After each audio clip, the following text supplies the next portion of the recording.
qual é a beleza da nossa empresa? São as pessoas.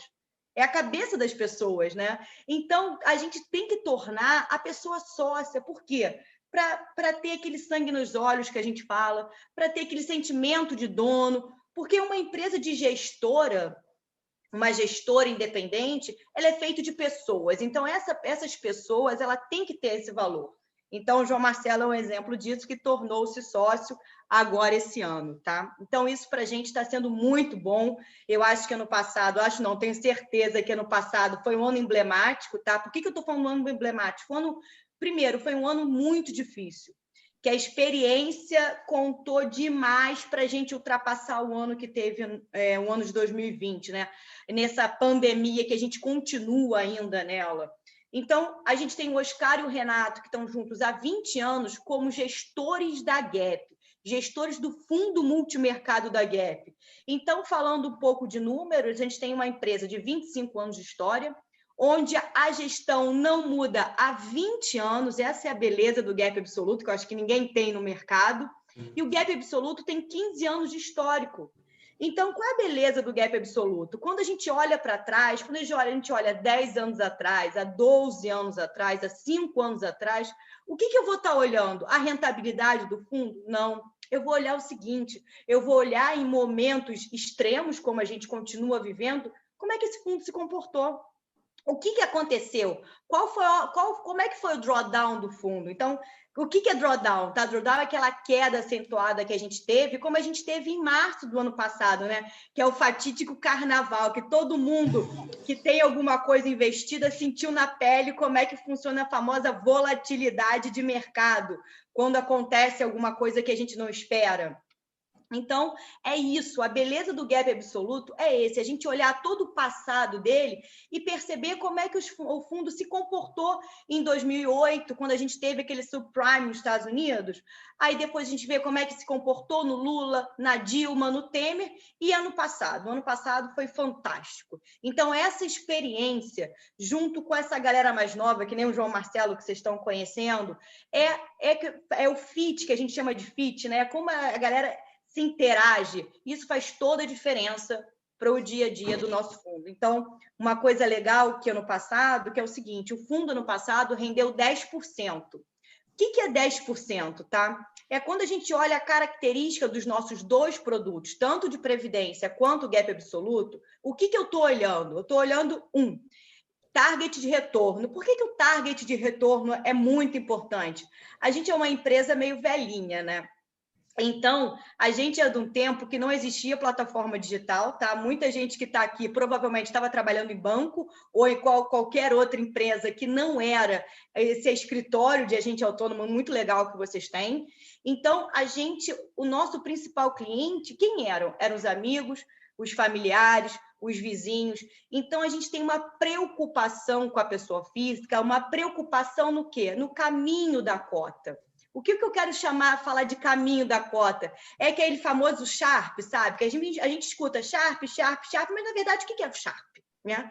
É o seguinte, o target retorno é entregar o CDI, que hoje a gente está vendo ali o CDI na casa de 2,75, então vamos pensar num CDI anualizado em 12 meses, e além do CDI, eu quero entregar 6 a 7% de alfa. O que é isso, olhando para o ano passado? Ano passado a gente entregou 10%. Você teve um CDI médio ali na casa de 2, 2,8, alguma coisa assim. Então, o alfa, que é esse excesso depois do CDI, foi de 7%. Então, esse é o nosso target de retorno. É isso que a gente mira. Aí, Lia, você falou de Sharpe. O que é o Sharpe? Essa caminho suave que a cota faz. Porque não adianta, né, a gente entregar 10% em 12 meses se a cota faz assim, né? Se a cota é muito volátil. Então, o Sharpe para a gente importa muito. Então, quando a gente desenha os nossos produtos, primeiro é o target de retorno. A gente quer entregar CDI entre 6 e 7. O que é isso? Ano passado a gente deu 10%. Mas a gente quer ter um caminho bom. Então, o que eu quero dizer com isso? Eu quero um Sharpe bom. Então, quando eu estou falando de Sharpe, eu falo na casa de 0,8 a 1. Então, para isso, entregando uma rentabilidade boa, um caminho suave, quanto que o meu fundo deve correr de volatilidade? Volatilidade é aquele famoso que a gente, às vezes, pega essa métrica para pensar em risco, né? Então, é uma volatilidade de 8 a 10% ao ano, tanto para o fundo de previdência quanto para o gap absoluto. Então, essas são as nossas primeiras características. Então, o que eu quero agora? Eu quero que vocês entendam como é que a gente funciona, né? Como é que é o nosso dia a dia, para pegar essa ideia de uma gestora independente, que é o seguinte: é como se a gente abrisse o dia da seguinte forma. Tão importante quanto acertar o cenário é dimensionar corretamente o tamanho das posições. Cenário é aquilo que a gente pensa, né? Quanto é que os dólares devem subir, deve cair? Agora, na última reunião do Copom, que a ata veio falando que vai aumentar 0,75 na próxima reunião. Então, a gente tem esse cenário, né? Que os juros vai continuar subindo. Mas em paralelo com esse cenário, eu tenho que acertar o tamanho da posição que eu tenho dentro de casa. Então, para isso, eu olho o tempo inteiro o estresse e o VaR, que são outras métricas de risco. Então, o exemplo que eu gosto de dar é que, tanto no passado como esse ano, que a gente está num momento muito volátil, né? Que às vezes a gente conversa assim, não, galera, eu tenho uma posição pequena, né? Uma posição que eu estou confortável, mas quando o mercado começa a aumentar o preço muito rápido ou cair o preço muito rápido, aquela posição que era pequena, fica uma posição grande. Então, esse é o nosso DNA de gestão e controle de risco. Por quê? Porque a gente sabe que a gente vai errar mais do que a gente vai acertar. Então, a gente é humilde o suficiente para dizer isso. Mas qual é a beleza desse dimensionamento das posições? É que quando a gente está com uma convicção, quando a gente tem certeza daquele case, daquele capítulo, a gente quer fazer uma posição grande, para a gente pegar uma rentabilidade boa. Porque a gente vai montar posições que a gente vai errar. Então, nessa parte que a gente erra, a ideia é tentar errar pequeno. Porque uma frase que o Renato gosta de falar é o seguinte: a gente não está aqui para fazer ciência com dinheiro de ninguém, né? A gente respeita muito o dinheiro do cotista.